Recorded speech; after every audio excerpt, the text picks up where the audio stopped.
Hi guys, Kirsten back here again.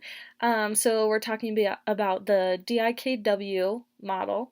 The player or the person that I created is a D1 athlete. He is coming into his primary care provider for a typical physical. So we as nurses, we're going to collect his height and his weight.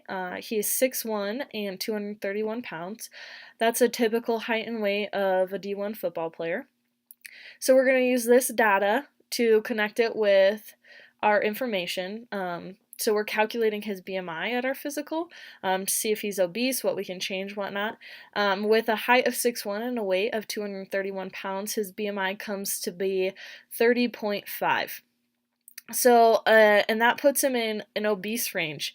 As many of us know, D1 football players are not obese. They're usually like very muscular.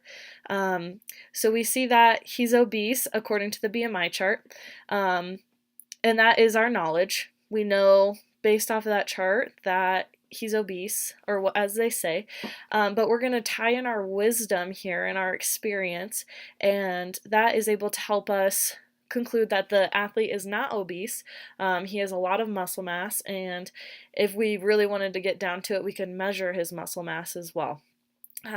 We also can use our wisdom to know that BMI charts aren't entirely accurate for athletes of any sort, or it's a very old chart too. It doesn't get your age in there, it doesn't get activity level.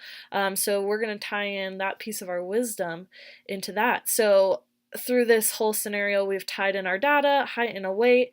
We've used info to calculate a BMI. We're using our data to see a normal, obese, or underweight range. And then we know that we're using our knowledge of the BMI scale to know that our patient who has a BMI of 30 or greater is not actually obese, and then tying in our wisdom to know that we don't need to recommend weight loss for this patient or any lifestyle changes really.